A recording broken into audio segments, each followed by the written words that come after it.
ኢቢሲ ዛሬ የሀገር ጉዳይ አድርጎ የ12ኛ ክፍል የመልቀቂያ ፈተናን ጉዳይ በስፋት ይመለከታል። መልካም በቅድሚያ በተለይም ለ12ኛ ክፍል መልቀቂያ ፈተና እየተደረጉ ያለውን ዝግጅት እንመለከታለን። ወደ ጅማም እናቀናለን። በጅማ ለ12ኛ ክፍል መልቀቂያ ፈተና በትምህርት ቤቶች ዝግጅት እየተደረገ ስለመሆኑ ሰምተናል። ፈተናውን እንግዲህ በኦንላይን የሚወስዱ ተማሪዎች በተግባር የታገዘ ዝግጅት እያደረጉ ስለመሆኑም ነው የተነገረው። እንግዲህ እነዚህ ተፈታኞች ትኩረታቸው ፈተና ላይ ብቻ እንዲሆን የባለሙያዎች የስነ ልቦና ድጋፍ እየተደረገላቸው መሆኑም ተገልጿል። ይህንን ጉዳይ በተመለከተ ሩት ወርቁ ያዘጋጀችው ጥንቅር አለ። እስኪ እሱን ተከታትለን እንመለስ። ለ12ኛ ክፍል መልቀቂያ ሀገር አቀፍ ፈተና ተማሪዎችና ትምህርት ቤቶች ዝግጅቶችን እያደረጉ ይገኛሉ። ፈተናውን በኦንላይን የሚወስዱት በጅማ ተዘዋውረን ያነጋገርናቸው ተፈታኝ ተማሪዎችም በቂ ዝግጅት እያደረጉ እንደሆነ ነግረውናል። ፈተና በቀረበ ቁጥር በጣም ቴንሽን እየበዛ ይሄዳል። ያን ቴንሽን ደግሞ እኛ ወደ ፖዚቲቭ ለውጥን ከተጠቀምነው እንደ መስፈንጠሪያ አድርገን ከተጠቀምነው በጣም አሪፍ ነው። ጊዜ ዌስት ከምናደርግ ያን ቴንሽኑን ደግሞ ሞር አቴንሽን ወደ ጥናቱ አድርገን የተዘጋጀን ነው ማለት ነው። ዝግጅቱ እንግዲህ ከትምህርት ቤቱ ድጋፍ ጋር በጣም አሪፍ እየሄደ ነው። ኦንላይንም ከመሆኑ ጋር ብዙ አይነት ዝግጅቶችን እያደረግን ነው። ቲቶሪ እየተሰጠን ነው። ክላስ ቶሎን የጨረስ ነው። ላይብራሪ እዚህ ለልጆች ወንዶቹ እንዲያድሩ እኛ ደግሞ እዚሁ ላይ እንድናነብ ተዘጋጅቶልናል። ያው ጥያቄ ምናምን የሰራን ነው። አሁን ኦሬዲ አንብበን ጨርሰናል የተወሰነ። ከትምህርት ቤቱም ደግሞ በጣም ድጋፍ የተደረገልን ነው። ቲቶሪ የተማር ነው። ያለፉ የኢንትራንስ ጥያቄዎችንም እየሰራ ነው። ከሞላ ጎደል በጣም አሪፍ ነው። አልፋለሁ ብዬ አስባለሁ። እንግዲህ ትምህርት ቤቱም እያገዘን ነው። እኛም በግላችን ጥሩ እየሰራን ነው፣ እያጠናን ነው፣ እየለፋን ነው። እንግዲህ እግዚአብሔር ጋር አልፋለሁ ብዬ ተስፋ አደርጋለሁ። ትምህርት ቤቶችም ተማሪዎቻቸውን በተለያየ መንገድ በማለማመድ ለፈተናው እያዘጋጁ ይገኛሉ።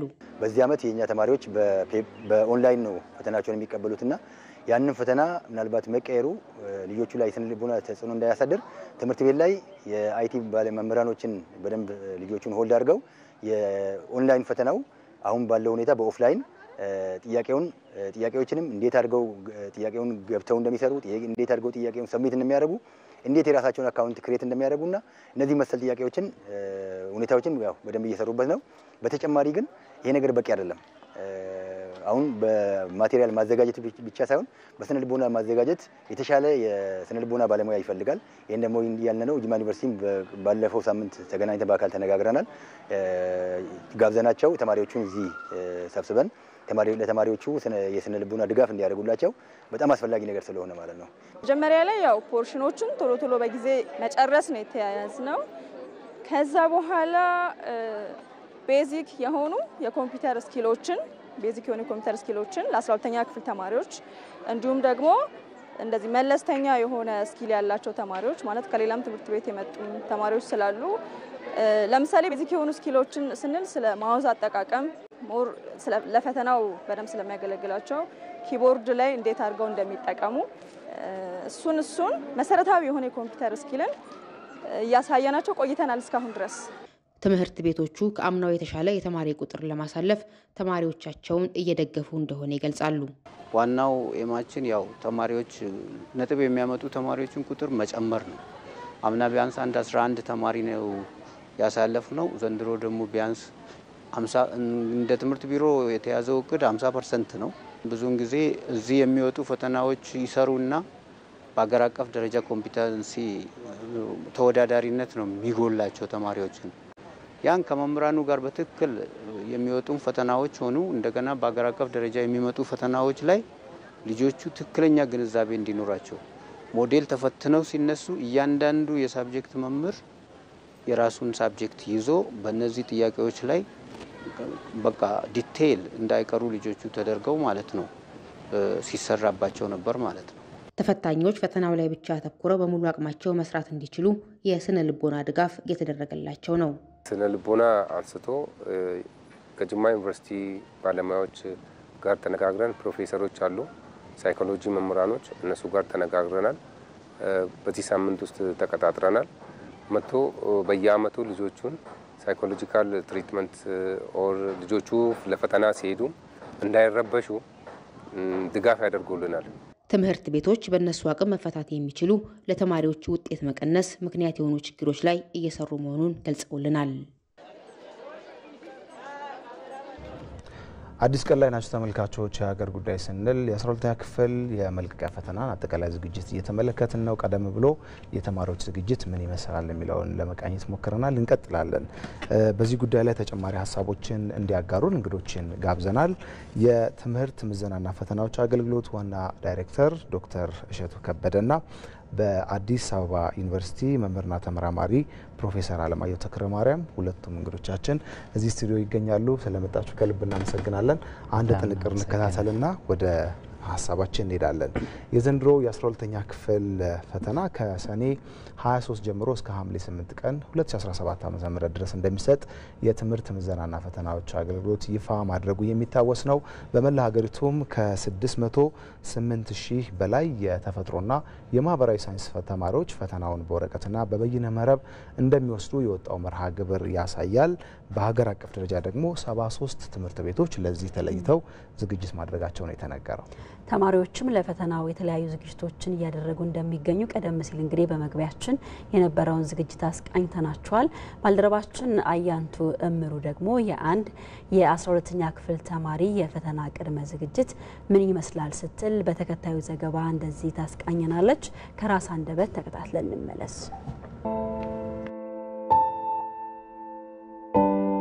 ስሜ ተማሪ ሃይማኖት ንጉሴ ይባላል። የቦሌ ኮሚኒቲ ጀነራል ሰከንደሪ ስኩል የ12ኛ ክፍል የማህበራዊ ሳይንስ ተፈታኝ ነኝ። እንደሚታወቀው የዘንድሮ ዓመት የ12ኛ ክፍል ፈተና ከሰኔ 23 እስከ ሐምሌ 8 እንደሚሰጥ ይታወቃል።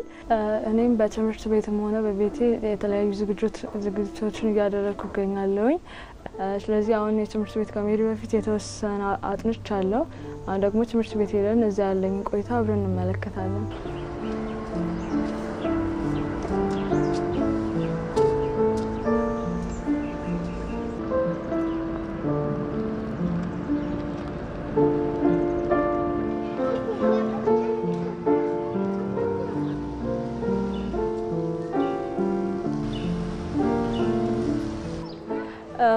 ፈተናውም ከ9ኛ ክፍል ጀምሮ እስከ 12ኛ ክፍል ያለው እንደሚያካትት ይታወቃል። ስለዚህ ሁሉንም በፕሮግራም በመከፋፈል እያጠናው እገኛለሁ። ያደረኩት ያለው ዝግጅት ምንድነው? የተለያዩ ወርክሽቶችን እሰራለሁ። ቅድሚያ የተሻልኩ የሆንኩበት ሰብጀክትን በማንበብ የተለያዩ የማትሪክ ጥያቄዎችን እሰራለሁ። ክላስ ውስጥ ባሉት መርሃ ግብሮችም በደንብ ጥያቄዎችን በመስራትና በመወያየት የተሻለ ነገር ለማምጣት እየሰራሁ ነው። ክፍል ውስጥ የተለያዩ ጥያቄዎች ሪቪዥኖች እየተደረጉልን ነው። ስለዚህ በዛ መሰረትም ያልገባንን ነገሮች ተማሪ እርስ በራሳችን እንጠያየቃለን። ያልገባን ነገርም አስተማሪዎችን በመጠየቅ ራሳችን ያዘጋጃል። እንዲሁም ከጓደኞችም ከላይብረሪም መጽሐፎችን በመውሰድ በማንበብ ራሴን ያዘጋጀው እገኛለሁ። ትምህርት ቤት ላይ የምሳ ሰዓቴን በማንበብ አሳልፋለሁ። ከትምህርት ቤት መልስ ደግሞ ያሉኝን የቀሩትን ሰዓታቶች በአግባቡ አነባለሁ። እንዲሁም የቅዳሜና እሁድ ጊዜያቶችን እጠቀማለሁ።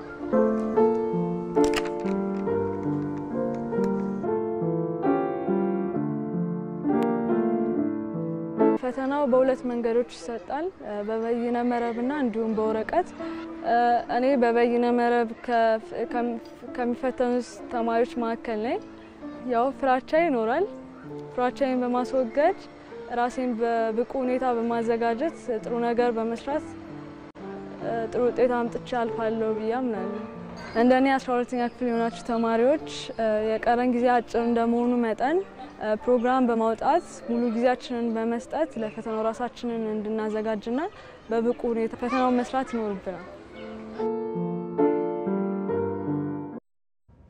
እንግዲህ የ12ኛ ክፍል ሀገር አቀፍ ፈተና ከሰኔ 23 ጀምሮ ይሰጣል። እንግዲህ ፈተናውን ለሚወስዱ ተማሪዎች እንግዲህ ቀደም ሲል የተከታተልናት የ12ኛ ክፍል ተማሪ በዚህ አይነት ምዕራፍ ውስጥ የሚያልፉ እንደሱ ያሉ ተማሪዎች በርካታ ናቸውና እየተደረጉ ያሉ ዝግጅቶች ምን አይነት ናቸው የሚለው ነገር ከወዲሁ ግብአት ይሆናቸዋል ብለን እናስባለን። ወደ እንግዶቻችን እናልፋለን። እንግዶቻችን በድጋሚ ስለመጣችሁ እናመሰግናለን።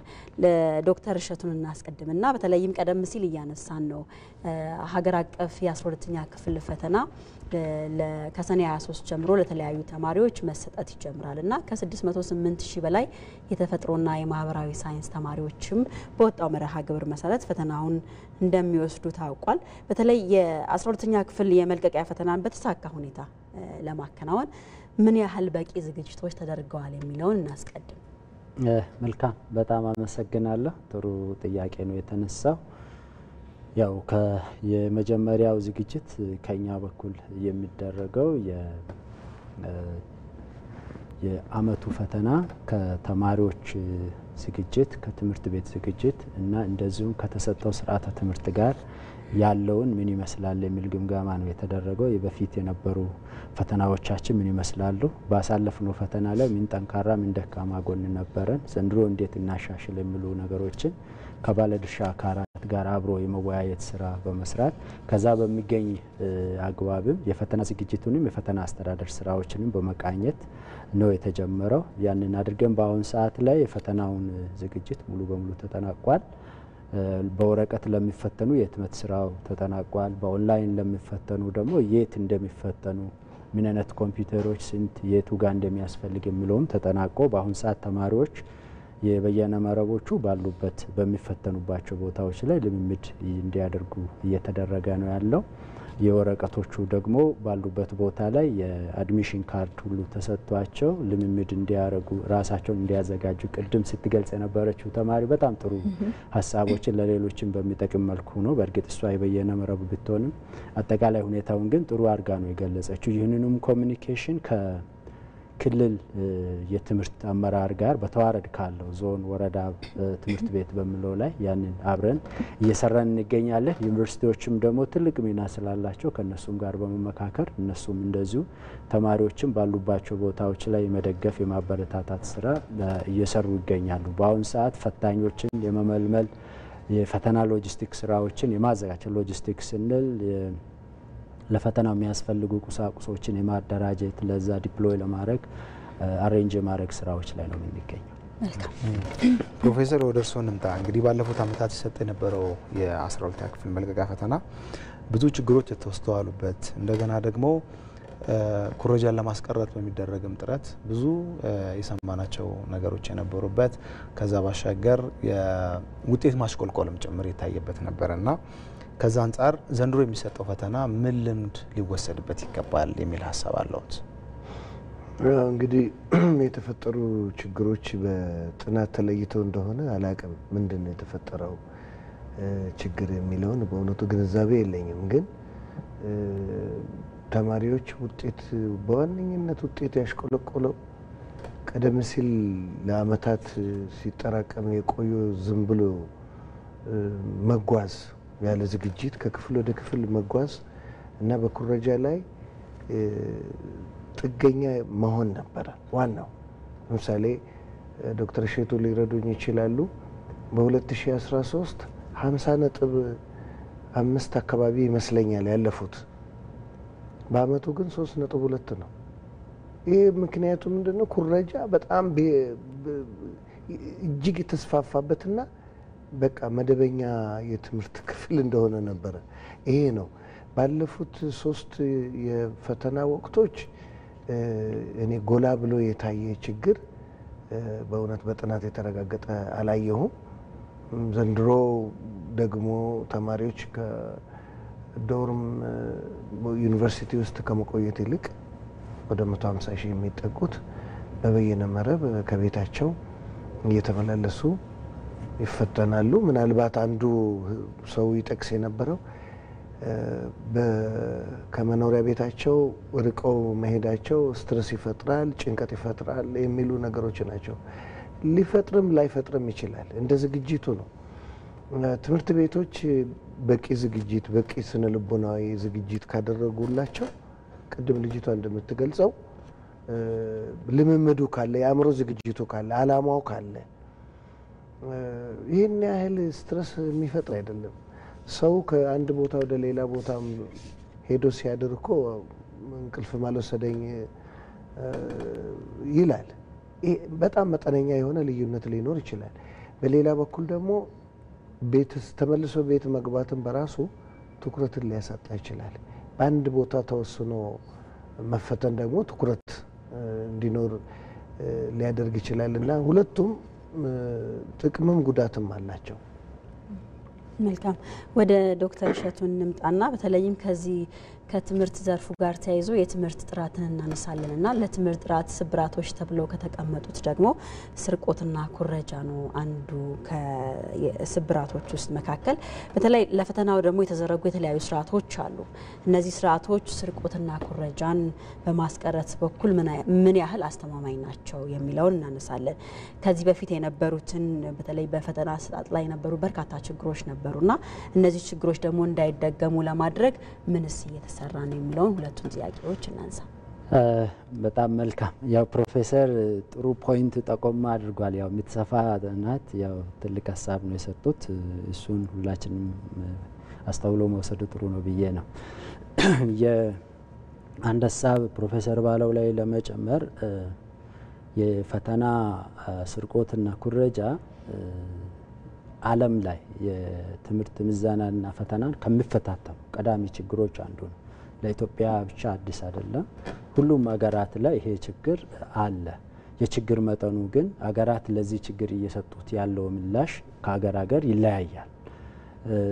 ፈተና ደግሞ 12ኛ ክፍል ላይ ብቻ አይደለም። በሁሉም ፈተናዎች ላይ የኩረጃ የምንለው ስርቆት የምንለው ነገር አሁን ሁሉ ደረጃ ላይ እየመጣ ነው። ኢቨን ክፍል ውስጥ ያለው ፈተና ላይ ጭምር ጫና እየፈጠረ ያለበት ሁኔታ አለ ማለት ነው። አሁን ይሄ ኩረጃና ስርቆት ምን አደረገ ነው? የመጀመሪያ የጎዳው የተወሰኑ ወርክሾፖች ላይ መሳተፍ ተጋብዤ የተወሰኑ ዩኒቨርሲቲዎች በዚህ ላይ ጥናት ያደረጉት ላይ የሚያነሱት ሀሳብ የሚሰጡም ሰዎች ደግሞ በኤሪያው ላይ በዚህ አካባቢ ላይ ልምድ ያላቸው ሰዎች የሚያነሱት ተማሪዎች በራሳቸው ተነሳሽነት ተነስተው የማንበብ ጥረት የማድረግ ይሄ ግል አስፓሬሽን ጥረት የማድረግን የመመራመርን በራስ የሚደረግ ትግልን ጥረትን አዳክሟል። በቀላሉ ከተኮርጆ ወይም ተሰርቆ የሚገኝ ስለሆነ ብትለፊም ባትለፊም ወይም ቢሰራም ባይሰራም ውጤቱ የሚገኝባቸው መንገዶች ብዙ መሆኑ ያንን የተማሪን ተፈጥሮ የሰጠችውን መክሊቱ ውስጥ ያለው ሆዱ በራሱ በልቡ በአእምሮ ውስጥ ያለውን አቅም አውጥቶት እንዳይጠቀመው ተጭኖታል። ይሄም በሂደት ደግሞ ምን አድርጓል? በአብዛኛው ዘንድ የመማር ፍላጎትን ሁሉ ጎትቷል። ትኩረት ደግሞ በቃ እንደምንም ውጤቱ ከተገኘ ተብሎ ደግሞ ሂደቱ ምን ችግር አለው፣ ምን ጥንካሬ አለው፣ ምን ድክመት አለው እየተባለ እየለዩ በየጊዜው እርምጃ እየወሰዱ ወደ ማሻሻል ይሄ ኮንቲኒየስ ኢምፕሩቭመንት የምንለው ሂደት ውስጥ እንዳንገባ ሁሉ ጋርዶታል። በቃ ውጤት አለ 80% ተማሪ ያሳለፈ 70% ተማሪ ያሳለፈ ዘርፎር ለምን ይገመግመዋል? ምን ነው ጉለቴ ብሎ ውጤታማ ነኝ ብሎ ያስባል። ማሰብ ብቻ አይደለም ይሸለምበታል፣ ይሸልማልም። ሰው ጉለቱን በአግባቡ ጤናማነቱን በቃ ራሱን በደንብ ቼክ እንዳያደርግ በአንዴ ደግሞ ኮላፕስ እንዳያደርግ አድርጎታል። ያንን ነው ፕሮፌሰርም እየጠቆሙት የነበረው። እየተደራረበ ለረጅም ጊዜ መጣና እርቃናውን ትንሽ ገለጥ አድርጌ ልይ ስትይ የማይሸከም በትንሹ የሚጉረገረግ ሆኖ ነው የተገኘው ማለት ነው። ስለዚህ ይሄ ኩረጃ ወይም ይሄ የፈተና ስርቆት የተማሪውን የአንድን ተማሪ ወይም የተወሰኑ ተማሪዎችን የመማርና በትምህርት ላይ በመመስረት የሚያገኙትን የነገ ስኬታቸውን ብቻ አይደለም የጎዳው። ምክንያቱም እንደ ሀገር ትምህርት ለሁሉም ዘርፍ መጋቢ በመሆኑ በሌላም ዘርፍ ላይ ብቁ ሆኖ ከገቡ በኋላ በግል ጥረት የሚደረገውን ትግሎች ወይም ጥረቶችን ሁሉ ሰፕሬስ አድርጓል። ወደ ብልሽት እያመራ መጥቷል።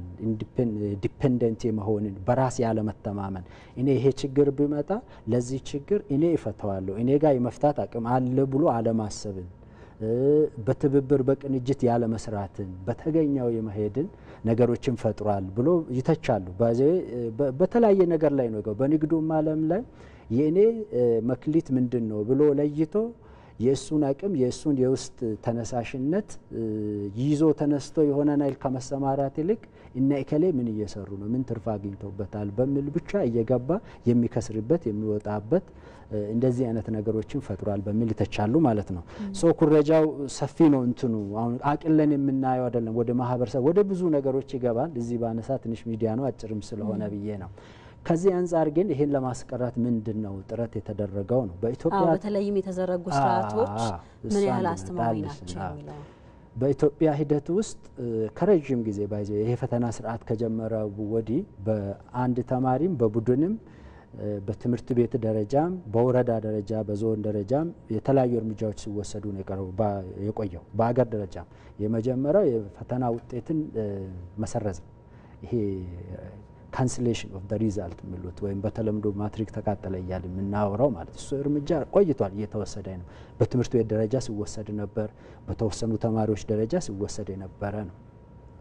ሁለተኛ ደግሞ ከቅርብ ጊዜ ወዲህ የተወሰደው ተማሪዎች ድጋሚ እንዲፈተኑት የመጀመሪያ ውጤት ይሰርዙና ድጋሚ እንዲፈተኑ የማድረግ ነገር ተደግመዋል። ይሄንን በደንብ የምናውቀው የቅርብ ጊዜ ነው። አሁን ደግሞ የሪሎኬሽን ቦታ ቀይረን ፕላስ ደግሞ አሰራሮችን ቀይረን የመስራት ስራ ነው እየሰራን ያለ ነው። እነዚህ ሁሉ ጊዜያዊ ናቸው፣ ቋሚ ተደርጎ የሚወሰዱ እርምጃዎች አይደሉም። እንግዲህ ሪሎኬሽን ስንል የመፈተኛ ቦታውን ከትምህርት ቤት ወደ ዩኒቨርሲቲ ነው ያመጣ ነው። እዛም ላይ ደግሞ ለቁጥጥር ኩረጃውን ስርቆቱን ለማስቀራት የዘረጋናቸው ሲስተሞች አሉ። አንዱ የምንለው ጥብቅ የፈተና ኮዶቹን ጥያቄዎቹን የማዘበራረቅ ነው የማሰባጠር ቤተር የማሰባጠር ስራ ይሰራል። ስለዚህ እኔና አንተ ጋር አጠገብ ለአጠገብ በአንድ ገጽ ላይ ተመሳሳይ ጥያቄ አናገኝም። ተመሳሳይ ጥያቄ ብናገኝም ደግሞ ተመሳሳይ ምርጫዎች ላይ አንገኝም። ሶ በቀላሉ የመኮረጅን ሂደት የተወሰነ ህንደረ ይከለክላል የሚለው አንድ ነገር ነው። እሱ ብዙ ነገር አግዞናል ለኛ ማለት ነው። ለቁጥጥሩ አንድ ፈታኝ ክፍል ውስጥ ኩረጃን ለመቆጣጠር በትልቁ አግዟል። የኮምፒውተሩ ደግሞ የበለጠ ፍሌክሲብል ስለሆነ በሁሉም ደረጃ ስለሚያሰባጥረው ቅርብ ለቅርብ ተማሪዎች የማይኮራረጁበትን ሂደት ይፈጥራል። ያ ማለት ለአንድ ሰው አንድ ጥያቄ ብቻ ነው የሚያመጣው ስክሪኑ ላይ። ያ ጥያቄ ጎን ለጎን ላሉ ሰዎች በጣም ይራቀ ሲኩዌንሱ ማለት ነው በጣም ይራቀ ስለሆነ በዛ ልክ አግዟል ለቁጥጥር ነው። ሁለተኛው እየተጠቀምን ያለ ነው ኩረጃን የሚያግዙ መሳሪያዎች የሚጠቀሙበታል። ለምሳሌ የኤሌክትሮኒክስ ድምጽና ምስል የሚቀዱ እና የሚያስተላልፉ መሳሪያዎችን ትናንሽ ስልኮች ሊሆኑ ይችላሉ፣ ስማርት ዎቾች ሊሆኑ ይችላሉ፣ በኢርፎን መልክ በተለያየ መልክ አሁን ያሉ ቴክኖሎጂዎችን ማጂክ ጃኬት በጣም ቁጥራቸው በጣም ብዙ ነው። እንደው ጥቆማ መስጠት አይሆን እንጂ ኤክስትሪምሊ ኤክስፔንሲቭ ናቸው። ለዚህ ሰዎች ለምን ኢንቨስት እንደሚያደርጉም አይገባኝም። 20 ምናምን ሺህ 10 ምናምን ሺህ አውጥቶ ስማርት ዎች ገዝቶ ለፈተና የሚያሰማራ ቤተሰብ ኦር ሳምዋን አይ ዶንት ኖ ተማሪዎቹ በራሳቸው ያብር በዚህ ሰዓት ይኖራቸዋል ብዬ ስለማላምን ነውና ያንን ብር የሚያወጣ ሰው ልጆቹ እንዲያነቡ እንዲያጠኑ ምቹ ሁኔታ ከመፍጠር ጋር ያብር ኢንቨስት ቢደረግ ልጆቹን በብዙ ያግዛቸዋል። ኤክስትሪምሊ ኮስቲ የሆኑ ቴክኖሎጂዎችን የመልቀቅ ነገር ነበር ማለት ነው። ሶ እነዚህን ጨርሶ ይዘውት እንዳይገቡ የማድረግ ነው። በተለያየ መንገድ ደግሞ አጭበርብረው ይዘው ሲገኙ ደግሞ ከፈተናው ስርዓት ሙሉ በሙሉ ይሁን በከፊል የመሰረዝ እርምጃዎችን የመውሰድ ነው። እዛ ላይ ደግሞ ኃይልን ሲጨምሩ ሌሎች ታክቲኮችን ሲጨምሩ ደግሞ እስከ ደረቅ ወንጀል ድረስ ስለሚያደርስ በህግ ተጠያቂነትን የማስፈን የተባበሩትንም ሰዎች በዛ የማድረግ ነው። እንግዲህ እዚህ መሀል ላይ ግቢ ግቡ ብዙ ነው። ለዚህ ተደራጅቶ ሆነ ብሎ እነዚህ ነገሮች ለማስገባት በተለያየ ፈተና በምንፈትንባቸው አካባቢዎች ላይ ያሉ ሰዎች ጥረት ሲያደርጉ ይስተዋላሉ። ኢንክሉዲንግ እነሱ ላይም ጭምር አስተዳደራዊ እርምጃዎችን የመውሰድ ስራዎችን ሰርተናል። አሁንም እንወስዳለን ማለት ነው። ይህንን ሰዎች እያወቁ እንዲሄዱ መረጃ ከመስጠት አንጻር ነው። ሶስተኛውና በጣም የተሳካልን ብዬ ማስበው አጋጣሚ ትናንት የሆነ መድረክ ላይ ነበርን። እጅግም ልቤን ተስፋም የሰጠኝ ማለት ጠንክረን እንድንሰራም ያበረታታኝ በአብዛኛው ሰው ዘንድ በተለይ ስለ ትምህርት በጣም ፖዚቲቭሊ ኮንሰርንድ የሚሆን ሰው ዘንድ ይሄ ኩረጃና ይሄ ስርቆት ሌብነት የሚባለው ነገር እያዋጣ አይደለም እየቀረ ነውና ተማሪዎች እንዲያነቡ እንዲያጠኑ የማበረታታት ነገር ልጅን ትምህርት ቤት እንዴት ዋልክ ማለት ነገርና ወደ ትምህርት ቤት ደግሞ ሄዶ መምህራንን ትምህርት ቤትን የመገምገም የመከታተል አልፎ ተርፎ ደግሞ ከኪሳቸው ከንብረታቸው ተቆርሶ ለትምህርት ቤት ላይብሬሪ ለመስራት ትምህርት ቤቶችን ለመገንባት ለመስራት ያለው ተሳትፎ በጣም ጨምሯል በሚል በስፋት ፖዚቲቭሊ የሚያነሱ ሰዎችን ሲታይ እይታ የመቀየር ጉዳይ ቀላል አይደለም። ነገሮች ከእይታ ከአመለካከት ከእሳቤ ስለሚነሱ ብዙ ቁጥራቸው ቀላል የማይባሉ ተማሪዎች ዘንድም ወላጆች ቤተሰብ ዘንድም ኢቨን ተማሪዎች ልጆቻቸውን አስተምሮ የጨረሱ ሰዎች ጭምር ለትምህርት ቤታቸው ኮንሰርን ሆኖ የመምጣትን ጉዳይ በጣም ጨምሮ አግኝቻለሁ። ይሄ ቁጥር እንግዲህ ከአካባቢ ከክልል ክልል ከቦታ ቦታ ሊለያይ ይችላል። ቁጥራቸው ግን ኢግኖር የሚደረግ አይደለም። ይሄ ትልቅ ኢምፓክት ነው ብዬ ነው የምወስደው። መልካም ፕሮፌሰር ወደ እርስዎ እንመለስና እንግዲህ ይሄ ፈተና የተማሪዎቹን ወደፊት እጣ ፈንታ የሚወስን ነው። ባለፉት ዓመታት ደግሞ በጣም ከፍተኛ የሚያስደነግጥ የውጤት ማሽቆልቆልን ተመልክተናል። በመጠኑም ቢሆን መሻሻል አለበት፣ በሂደት የምንፈልገው ደረጃ ላይ መምጣት አለበት ተብሎ ይታሰባልና በተለይ ከፍተኛ ውጤት የማሽቆልቆል ጉዳይ እንዳይከሰት በዚህኛውም የፈተና አሰጣጥ ስርዓት ላይ ምንድነው መደረግ ያለበት የሚለውን እናንሳ። እንግዲህ ፈተና አይደለም ትልቁ ጉዳይ እውቀት አስቀድሞ እውቀት መሰብሰብ ነው። አስቀድሞ እውቀትን የሰበሰበ ክህሎትን ያዳበረ ተማሪ ፈተና ምኑም አይደለም። በየትኛውም ኮንቴክስት በየትኛውም አውድ ውስጥ ሆኖ ቢፈተን ችግር የለውም። እኛ ጋር አዲስ አበባ ዩኒቨርሲቲ ጋት የሚባል ፈተና አለ። ከመላ ሀገሪቱ መጥተው ይፈተናሉ። 3 4 5 የሚፈተኑ ሰዎች አሉ። 4 5 ተፈትነው የማያልፉ አሉ። ለምን? በቂ ዝግጅት ባለማድረግ። አሁን እኛ የድህረ ምረቃ ተማሪ በጣም የቀነሰብን ተፈትነው አያልፉ። ምን ማለት ነው ይሄ? በቂ ዝግጅት በቂ እውቀት የለም ማለት ነው። ፈተና ለመፈተን እዚህ ውስጥ የተጠራቀመ እውቀት ካለ ማለፉ ያንን አውጥቶ መንዝሮ መጠቀም ማለት እኮ ነው። ስለዚህ ከፍተኛ ውጤት ለማምጣት በቂ ዝግጅት አሁን ተማሪዎቹ እንደገለጹት ዝግጅቱ የእውቀት ዝግጅት ነው፣ የስነ ልቦና ዝግጅት ነው። ፍራቻ ፈተና ሲባል ሁለት ውጤት አለው። አንድ ማለፍ ነው፣ ሁለተኛ ደግሞ አለማለፍ ነው። ስለዚህ አለማለፍን እያሰቡ የሚረበሹ ተማሪዎች አሉ። አስቀድሞ ግን ከቤተሰቦቻቸው ከስነ ልቦና ባለሙያዎች ከመምህራኖቻቸው ከጓደኞቻቸው ምክክር ካደረጉ ፈተና አስፈሪ አይደለም። ደግሞ እውቀት ካለም በራስ መተማመን ከዳበረ ፈተና በደስታ የሚገቡበት ነው። አልፋለሁ፣ ሰራዋለሁ፣ ከፍተኛ ውጤት አመጣለሁ ብለው ራሳቸውን የሚያዘጋጁ ከሆነ ይሰራሉ፣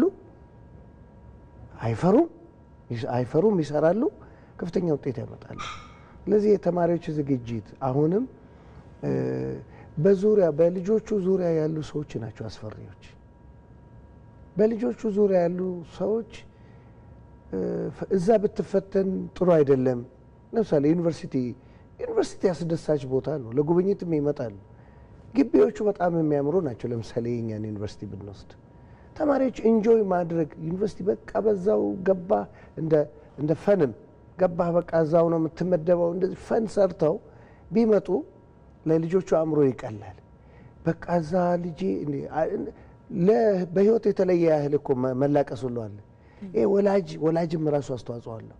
ሄዶ ሊፈተን ልጁ ሊፈተን በቃ 5 ቀን ነው የሚያስፈልገው፣ ብር እንካ ለምግብህ እንዳትቸገር፣ ስልክ መደዋወል የለም ምክንያቱም ስልክ አይፈቀድም። ምንም ማለት እኮ አይደለም፣ በህይወት መለየት አይደለም። ለመልካም ነገር ነው እዛ የገባው ልጁ። እንደውም ትኩረት ያገኛል፣ ከልጆች ጋር ይመካከራል። ፈተናውን የተማረውን ያጠናውን ወደ ኋላ ተመልሶ ሪሄርስ የሚያደርግበት ወይንም ራሱን የሚገመገምበት እድልም ያገኛል። ዩኒቨርሲቲ ኢንቫይሮንመንት ውስጥ መሆነ በራሱ አንድ አስተዋጽኦ አለው ለልጆቹ። እና ግን በዙሪያ ያሉ የሶሻል ሚዲያው በተለይ በቃ እዛ ከተፈተንክ አታልፍም የሚል በትውልዱ ላይ ከፍተኛ ጫና ያመጣሉ እንጂ ፈተና የትም ብትፈተን ይሄን ያህል የጎላ ልዩነት የለም። በእርግጥ ከወላጅ ተለይቶ ማያውቅ ልጅ ለአንድ ሳምንት ያህል በሚለይበት ጊዜ የቤት ኢንቫይሮንመንትን ሊያስብ ይችላል። በቤት አካባቢ ደግሞ ያሉት የሚያዘናጉ ነገሮችም ሊኖሩ ይችላሉ። እዚህ ግን ትኩረት ይኖራል እና መጠነኛ ስትረስ ሊፈጥር ይችላል ወደ ካምፓስ ሲመጡ።